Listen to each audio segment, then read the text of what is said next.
Hello বন্ধুরা, good morning. তোমরা সবাই কেমন আছো? আশা করি ভালো আছো, আমিও ভালো আছি। তো আজকে দেখো, মা আজকে সকালবেলায় যে ব্রেকফাস্ট বানাচ্ছে, আমি ঘুম থেকে উঠে ফ্রেশ ট্রেশ হয়ে আমি চলে এসেছি একটু চা বানাতে। মা ওইদিকে ঘুগনি বানাচ্ছে আর কী যেন বানাচ্ছে।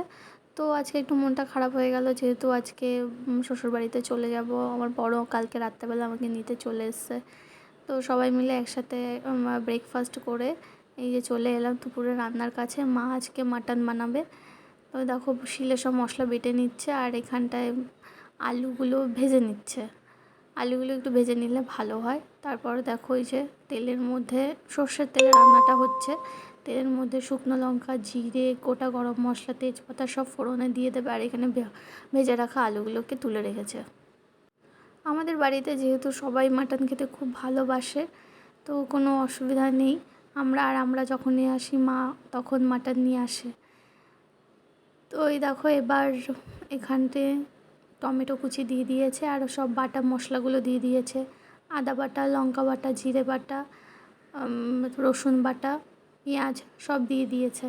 দিয়ে একটু জলও দিয়ে দিল। এবার ওর মধ্যে নুন আর হলুদ গুঁড়ো দিয়ে দেবে।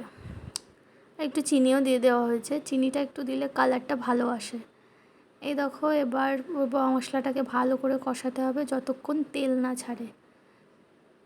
দেখো, মা মাটনটা খুব ভালো বানায়, তাই ভাবলাম যে আজকে মায়ের মাটন রান্না করে রেসিপিটা দিয়েই দিই। এবার ওই সেদ্ধ করা মাটনটা এর মধ্যে ঢেলে দেবে, যেহেতু তেল ছেড়ে গেছে মশলা থেকে। তো ভালো করে এবার কষাতে হবে আর আলুগুলোও দিয়ে দিতে হবে এবার। যেহেতু আলুগুলো তো সেদ্ধ করা নয়, তো আলুগুলো তো একটু সেদ্ধ হবে, তো এখনই আমরা আলুগুলো দিয়ে দেবো। দিয়ে ভালো করে কষাতে হবে এখন। এরপর মা আমাকে একটা দায়িত্ব দিল, গরম মশলা বাটার।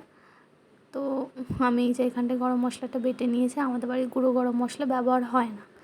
এবার দেখো, এর মধ্যে গরম জল দিয়ে দিয়েছে। গরম জলটা দিলে টেস্টটা ভালো হয়।